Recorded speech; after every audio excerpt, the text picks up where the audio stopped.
السلام علیکم ورحمۃ اللہ وبرکاتہ۔ الحمد للہ والصلاة والسلام علی رسول اللہ وعلی آلہ وصحبہ اجمعین، اما بعد۔ آیت نمبر 104 سے آج پڑھانا ہے۔ اعوذ باللہ من الشیطان الرجیم، بسم اللہ الرحمن الرحیم۔ یا ایہا الذین آمنوا لا تقولوا راعنا وقولوا انظرنا واسمعوا وللکافرین عذاب علیم۔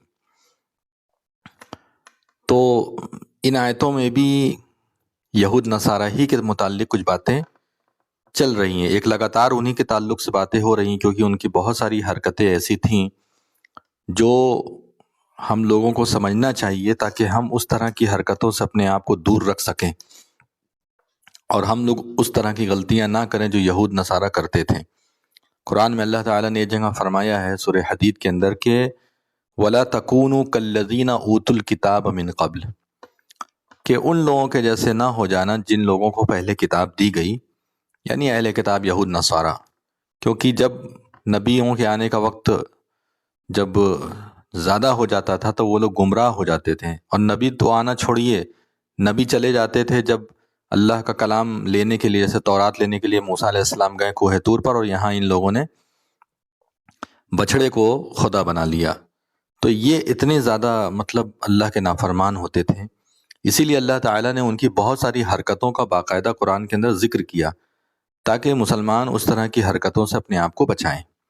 تو اللہ تعالیٰ نے فرمایا کہ یا ایہا الذین آمنوا، یا ایہا مطلب ہوتا ہے اے، الذین مطلب لوگوں، اے وہ لوگوں جو آمنو ایمان لائے ہو، یعنی یا ایہا الذین آمنو سے مراد کیا ہے؟ اے مسلمانوں، اے ایمان والوں۔ لا تقولو، لا مطلب نہیں، تقولو مطلب تم لوگ کہو، ٹھیک ہے؟ راعنا، راعنا مت کہو۔ یہ کس کے لیے کہا گیا؟ اصل میں راعنا جو ایک لفظ ہے، اس کا مطلب کیا ہوتا ہے؟ ہماری خیر خواہی کیجیے، ہماری رعایت کیجیے، ہمارا خیال رکھیے۔ راعی یہ جو ہے اس میں یعنی یہ فعل امر ہے، اور نہ یہ مفعول ہے، یعنی رعایت کیجیے، خیال کیجیے ہمارا۔ یہ اصل میں نبی صلی اللہ علیہ وسلم کو صحابہ اکرام کہتے تھے، ٹھیک ہے؟ اور اللہ تبارک و تعالیٰ نے اس لفظ سے کیوں منع کیا؟ حالانکہ یہ لفظ غلط نہیں ہے، لیکن اللہ تعالیٰ نے رعایت کیجیے، یعنی اے نبی ہماری رعایت کیجیے، اور ہمارا خیال کیجیے، اور خیال کیجیے مطلب اس وقت نبی صلی اللہ علیہ وسلم حیات میں تھے تو لوگ اپنی باتیں نبی صلی اللہ علیہ وسلم تک جا کر کہتے تھے، اور بہت ساری وجہ سے کہتے ہوں گے یہ بات۔ تو لیکن اگر آپ اس کو راعینا نہ کہہ کے کہ راعی نہ کہہ دیجئے، ٹھیک ہے؟ جیسے راعینا ایسے اگر کر دیجئے آپ، ٹھیک ہے؟ یہ اگر آپ کر دیتے ہیں تو اس کا مطلب ہو جاتا ہے چرواہے ہمارے۔ راعی مطلب چرواہے، نہ مطلب ہمارے، یعنی اے ہمارے چرواہے، یعنی ان کی جو برائی ہے، یہودیوں کی جو بری عادت ہے، اسی کا یہاں پر ذکر کیا جا رہا ہے، ان کی برائی کو یہاں بتایا جا رہا ہے کہ وہ لوگ کیا کرتے تھے؟ راعینا بولتے تھے۔ صحیح لفظ کیا ہے؟ راعینا، جلدی سے۔ اسی لیے عربی میں زبر، زیر پیش اور اس طرح کی چیزوں کا بہت خیال رکھنا چاہیے، اور جہاں کھینچنا ہے وہاں کھینچا جائے، جہاں نہیں کھینچنا ہے وہاں نہ کھینچا جائے، ورنہ مطلب اور معنی میں بہت تیزی سے فرق آتا ہے۔ جیسے اگر آپ مان لیجئے کہتے ہیں قال، اس کا مطلب ہوتا ہے ایک آدمی نے کہا، اور اگر آپ کہتے ہیں قالا تو اس کا مطلب ہوتا ہے دو لوگوں نے کہا، دو آدمیوں نے کہا، تو بہت تیزی سے فرق ہوتا ہے۔ اگر آپ نے کہا انعمت علیہم، ہے نا، صراط الذین انعمت علیہم، تو اس کا مطلب کیا ہوتا ہے؟ ان لوگوں کے راستے پر چلا، اے اللہ ان لوگوں کے راستے پر چلا جن پر تو نے انعام کیا۔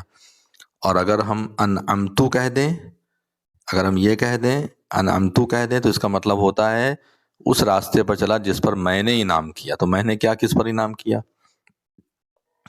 ٹھیک ہے؟ تو اس طرح کی گنجائش بہت رہتی ہے عربی زبان میں، اسی لیے کھینچنے نہیں کھینچنے کا باقاعدہ قانون ہے، لیکن عام طور پر دیکھا جاتا ہے کہ اس کا کوئی خیال نہیں کرتا، اور جہاں من میں آتا ہے وہاں کھینچ دیتے ہیں، جہاں نہیں من میں آتا ہے وہاں نہیں کھینچتے، اس طرح کا استعمال کر۔ اگر جیسے ہندی میں ہوتا ہے نا، ہندی میں ہے آ، ٹھیک ہے، اس کے بعد ہے آ، ہوتا ہے نا، تو اس میں نہیں کھینچنا ہے، اس میں کھینچنا ہے، ساری دنیا کو معلوم ہے۔ اب آپ کو بولنا ہے آدمی اور آپ کو بولنا ہے آدمی، تو آدمی ایسے لکھا جائے گا اور آدمی کے لیے آپ کو آ لکھنا پڑے گا، ایسے ہوگا آدمی، ہے نا؟ تو اب آپ آدمی کو آدمی پڑھیے تو کتنی خراب بات ہے۔ اسی طریقے سے عربی بھی ہے، اسی طریقے سے عربی بھی ہے، عربی کا بھی اپنا پورا سسٹم ہے، تو رائنا ہونا چاہیے۔ اسی لیے نبی صلی اللہ علیہ وسلم نے صحابہ اکرام کو اور عام مسلمانوں کو یہ لفظ سے ہی منع کر دیا گیا، یعنی آپ یہ کہیے ہی مت۔ اور اللہ تعالیٰ نے کیا فرمایا کہ رائنا مت کہو، بلکہ کیونکہ یہ لفظ بگاڑ دے رہے ہیں یہود لوگ، اور بگاڑ کر کے رائنا رائنا کہہ رہے ہیں، اتنا مشہور کر دے رہے ہیں، اس سے اچھا ہے کہ تم یہ لفظ ہی ہٹا دو اور کیا کہو، وقولو، مطلب یہ مت کہو، نبی کو رائنا مت کہیے، بلکہ کیا کہو، وقولو، وا مطلب اور، قولو مطلب کہو، انظرنا، یہ اصل میں انظرنا الگ ہے، قولو الگ ہے، لیکن عربی میں کیا ہوتا ہے کہ بہت سارے حروف کو ملانا ضروری ہو جاتا ہے پڑھنے کے قاعدے کے حساب سے، تو ہو جائے گا وقول انظرنا، اور بلکہ کہو انظرنا، مطلب نظر کیجئے ہماری طرف، نظر مطلب ہوتا ہے دیکھنا، انظرنا ہماری طرف دیکھیے، مطلب آپ یہ لفظ ہٹا کر کے یہ لفظ بولو، یعنی اے نبی صلی اللہ علیہ وسلم ہماری طرف ذرا دیکھیے، ادھر کچھ ہمیں بات کرنا ہے آپ سے کچھ کہنا ہے، ٹھیک ہے؟ تو انظرنا کہو، انظرنا مطلب کیا ہوتا ہے، سی، ہیئر،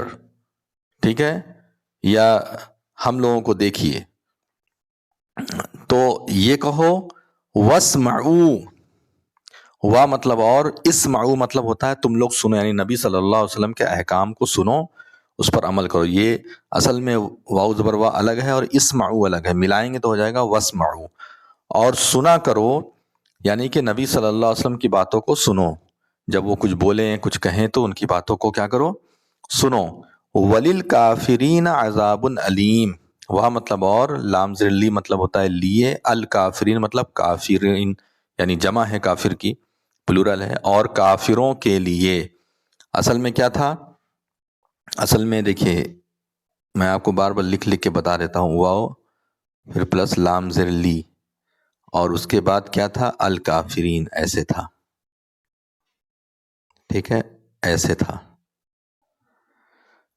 ٹھیک ہے، الکافرین تھا، تو اب کیا ہے، لام کو اس سے ملا دیں گے، یہ الف نہیں پڑھا جائے گا، ٹھیک ہے، اس کا زبر ہٹ جائے گا تو ہو جائے گا وَلِلْكَافِرِينَ۔ اب سب ایک ساتھ آپ کو پڑھنے کے لیے کیا کرنا ہے، ایسے آپ کر دیں گے وَلِلْكَافِرِينَ، یہ سب لکھنے کے قاعدے ہیں عربی، وَلِلْكَافِرِينَ، ٹھیک ہے، لیکن اس کا اصل جو الگ الگ ورڈ کریں گے، یعنی ایک لیٹر اگر الگ الگ کریں گے تو اسی طرح بنے گا جیسا ابھی ہم نے بتایا آپ کو۔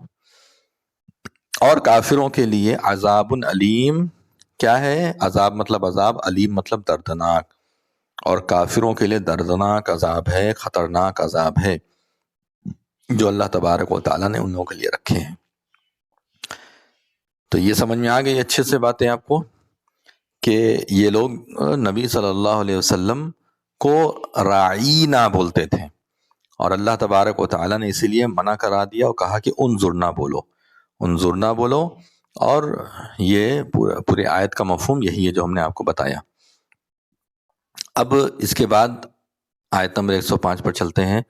اللہ تعالیٰ فرماتا ہے آگے کہ ما یود الذین کفروا من اہل الکتاب ولا المشرکین ان ینزل علیکم من خیر من ربکم، ما مطلب نہیں، ما مطلب نہیں، یودو مطلب چاہتے ہیں، الذین مطلب وہ لوگ جو کفروا کفر کیے، نہیں چاہتے ہیں وہ لوگ جو کفر کیے، من اہل کتاب، من مطلب یہاں سے اہل کتاب مطلب اہل کتاب، اصل میں دیکھیے اہل کتاب جو ہے اس طریقے سے لکھا جاتا ہے، اہل الکتاب اصل لفظ ہے اہل الکتاب، اور اردو کے حساب سے ہم لوگ بولتے ہیں اہل کتاب، ٹھیک ہے، تو الگ الگ وجہ سے کبھی اہل پر زیر کبھی پیش آتا ہے، کبھی زبر بھی آ سکتا ہے، ایک زبر اور کبھی ایک زیر بھی آ سکتا ہے، ٹھیک ہے، تو یہاں من حرف جر ہے، اسی لیے یہاں پر اہل پر زیر آیا ہے، من اہل کتاب یعنی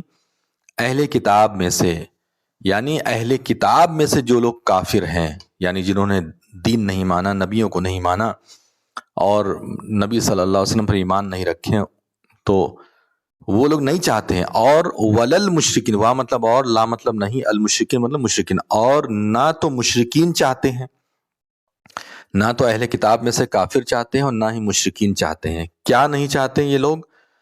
ان ینزل، کہ نازل کیا جائے، علیکم، تم لوگوں پر، یعنی تم لوگوں پر نازل ہو. یہ نہیں چاہتے ہیں اہل کتاب اور نہ مشرکین. کیا نازل ہو نہیں چاہتے ہیں؟ من خیرن، کوئی بھی خیر، یعنی کوئی بھی خیر، اچھی باتیں، اچھی آیتیں، اچھا حکم، چاہے وہ نماز روزے سے متعلق ہو، چاہے شرم و حیا سے متعلق ہو، چاہے اچھی اچھی باتیں ہوں، آداب و اخلاق کے متعلق ہو، کچھ بھی نہیں چاہتے کہ یہ تمہارے اوپر نازل ہو. من ربکم، من مطلب سے، ربکم مطلب تم لوگوں کے رب، تم لوگوں کے رب سے مطلب تم لوگوں کے رب کی طرف سے، تم لوگوں کی رب کے طرف سے اچھی اچھی باتیں نازل ہوں تمہارے رب کی، تم لوگوں کے رب کی طرف سے تم لوگوں کے اوپر. یہ نہیں چاہتے. کون نہیں چاہتے؟ یہی، نہ تو اہل کتاب کے مشرک کافر چاہتے ہیں اور نہ عام مشرکین، یعنی جو دوسرے، یعنی اہل کتاب کے علاوہ جو دنیاوی دین بنا کر کے بیٹھے ہوئے ہیں، جو دنیا میں الگ الگ مذہب بنائے ہوئے ہیں اپنے حساب سے، جس کو نہ دیکھو وہ بھگوان بن جاتا ہے، خدا بن جاتا ہے. تو اس طرح کے جو لوگ، کوئی نہیں چاہتا. یعنی اتنا تم لوگوں سے نفرت ہے کیونکہ تم لوگ اچھی باتیں کرتے ہو، اچھی باتیں بتاتے ہو، ان لوگوں کو سمجھ میں نہیں آتا. ان لوگوں کو حسد ہوتی ہے کیونکہ ان کے یہاں اتنی اچھی باتیں ہوتی نہیں، بلکہ وہ مسلمانوں کی اچھی اچھی باتوں کو خراب ثابت کرنے کی کوشش کرنا شروع کر دیتے ہیں. واللہ یختص برحمتہ من یشاء، اور اللہ تبارک و تعالی یختص، خاص کر لیتا ہے، برحمتہ، با مطلب بازر بھی، اس کے بھی بہت سارے معنی ہوتا ہے. ہاں، یہاں جو ہے آپ دیکھیے، واللہ، اور اللہ تبارک و تعالی خاص کر لیتا ہے، رحمت ہے بیچ میں، اور ہی مطلب اپنی، ہی جو ہے یہ جو حاضر ہی، یہ اللہ کی طرف لوٹ رہی ہے، یہ پروناؤن ہے، اس کا اسم اللہ کے لیے استعمال ہوا ہے. اپنی رحمت کے لیے یا اپنی رحمت کو خاص کر دیتا ہے. من یشاء، من مطلب جو بھی ہوتا ہے، من مطلب جسے بھی ہوتا ہے. من جسے، یشاء وہ چاہتا ہے، یعنی اللہ تبارک و تعالی جس کے لیے چاہتا ہے اپنی رحمت کو خاص کر دیتا ہے. یہ اللہ تعالیٰ کا فضل ہے، اللہ تعالیٰ کا انعام ہے کہ اللہ تبارک و تعالیٰ نے یہ رحمت مسلمانوں کو دی ہے. تم بھی ایمان میں آ جاؤ، کیونکہ یہودی بھی اگر صحیح سے دین پر عمل کرتے ہیں، اپنے جو یہودی موسیٰ علیہ السلام کے طریقے پر چل رہے تھے اپنے زمانے میں، جب ان کے نبی جو کہہ رہے تھے، اس وقت جو بھی اپنے نبی کے نقش قدم پر چل رہے تھے، تو ظاہر سی بات ہے کہ اس وقت رحمت جو نازل ہو رہی تھی وہ اس وقت کے یہودیوں کے لیے نازل ہو رہی تھی، اور صحیح تھے اس وقت یہ لوگ. لیکن جب عیسیٰ علیہ السلام آئے تو ان لوگوں کو کیا چاہیے تھا کہ اب یہ لوگ عیسیٰ علیہ السلام پر ایمان رکھے. تو جو عیسیٰ علیہ السلام پر ایمان لائے وہ حق پر، اب ان لوگوں کے لیے عیسائی بننا ضروری تھا. لیکن ہٹ دھرمی کیا کیے؟ عیسائی نہیں بنے. یعنی عیسائی کا مطلب عیسیٰ علیہ السلام کے اوپر نہ ایمان لائے، نہ ان کے نقش قدم پر چلیں. آج کے عیسائی نہیں، آج کے عیسائی تو بت پرستی کرتے ہیں. آج کے عیسائی تو عیسیٰ علیہ السلام کا بت بنا کر کے ان کی پوجا کرتے ہیں. وہ ایسے عیسائی نہیں جنہوں نے اپنی انجیل کو بدل دیا، بائبل جو اللہ نے نازل کی تھی سب بدل کر کے اپنے حساب سے لکھ دیا، اس میں سے ہٹا دیا، گھٹا دیا، بڑھا دیا. ویسا نہیں، بلکہ اللہ تعالیٰ نے جو پیور انجیل نازل کی تھی اس پر ایمان رکھنا چاہیے تھا، لیکن نہیں رکھا ان لوگوں نے. تو جو اس وقت عیسیٰ علیہ السلام کے طریقے پر چلتے تھے وہ صحیح تھے، وہ حق پر تھے. اب نبی صلی اللہ علیہ وسلم کے آنے کے بعد اب نہ یہودیت چلے گی نہ عیسائیت، بلکہ حق پر کون ہے؟ وہ جو حضرت محمد صلی اللہ علیہ وسلم پر ایمان لائیں، قرآن پر ایمان لائیں، اور قرآن کے حساب سے چلیں، نبی صلی اللہ علیہ وسلم کے طریقے کے حساب سے چلیں. ایمان سارے نبیوں پر رکھیں، آسمانی کتاب جتنی نازل ہوئی ہے سب پر ایمان رکھیں، لیکن یہ بھی ایمان ہو کہ اب ہمیں نبی صلی اللہ علیہ وسلم کو ماننا ہے، انہی کے نقش قدم پر چلنا ہے. تو واللہ یختص برحمتہ من یشاء، اور اللہ تبارک و تعالی خاص کر لیتا ہے اپنی رحمت کو، یا اپنی رحمت، یہاں دیکھیں کیا لکھا ہے، ساتھ اپنی رحمت کے، اپنی رحمت کے ساتھ خاص کر لیتا ہے. من یشاء، من مطلب جسے، یشاء مطلب وہ چاہتا ہے جسے. اصل میں جو حروف ہے نا، پارٹیکلز، میں نے کئی مرتبہ بتایا، اس کا سینٹنس کے حساب سے دیکھ تاک کر کے اس کا ترجمہ بنتا ہے، اس کی میننگ بنتی ہے۔ بعض عربی کے بہت سارے معنی آ سکتے ہیں، جو سیٹ ہو جائے گا وہ اس حساب سے بنایا جاتا ہے۔ واللہ ذو الفضل العظیم، واللہ مطلب اور اللہ، ذو الفضل مطلب فضل والا ہے، العظیم مطلب بہت بڑا، اور اللہ تبارک و تعالی بہت بڑے فضل والا ہے۔ اللہ رب العالمین کے پاس بہت فضل ہے۔ فضل اللہ تبارک و تعالی جس کو چاہتا ہے اس کو دیتا ہے، جو لینا چاہے گا اللہ تعالی اس کو دے گا۔ جو خود سے راستہ خراب کر لے گا اپنا، جو خود سے اپنا راستہ برباد کرنا چاہتا ہے، اس کے لیے کیا ہے؟ اس کے لیے کچھ نہیں ہے۔ جو خود سے ہدایت کا راستہ چھوڑ کر کے گمراہی کی طرف جانا چاہتا ہے، اس کے لیے کیا ہے؟ اس کے لیے کچھ بھی نہیں ہے۔ تو ہمارے اوپر ڈیپینڈ ہے کہ اللہ کی رحمت خاص تو ہے کس کے لیے؟ اس کے فرما بردار بندوں کے لیے۔ ہم اس کے فرما بردار بندے بنیں، یہ ہماری ذمہ داری ہے۔ ہم جب فرما بردار بندے بنیں گے اس کے، تو رحمت ہمارے اوپر آئے گی۔ بہت سارے نان مسلم ہیں، جب ان کو قرآن سمجھ میں آتی ہے اور اسی طریقے سے صحیح چیز سمجھ میں آتی ہے، صحیح باتیں سمجھ میں آتی ہے، وہ جب اسلام کے سائے میں آتے ہیں تو کیا رحمت ان کے پاس نہیں آتی؟ کوئی بھی سیدھے راستے پر آئے گا، صحیح راستے پر چلے گا، اللہ کی رحمت اس کے ساتھ آئے گی۔ تو یہاں تک رکھیے، اس کو اور اچھے سے گہرائی سے سمجھیے، بار بار ریویژن کریے، پیچھے کی آیتوں کو دیکھیے، تو انشاءاللہ سمجھ میں آئے گی یہ سب باتیں۔ اس طریقے سے آپ کو قرآن سمجھ میں آئے گا۔ اللہ تبارک و تعالی ہم لوگوں کو کہنے سننے سے زیادہ عمل کرنے کی توفیق عطا فرمائے۔ آمین یا رب العالمین۔ وآخر دعوانا ان الحمد للہ رب العالمین۔ والسلام علیکم ورحمۃ اللہ وبرکاتہ۔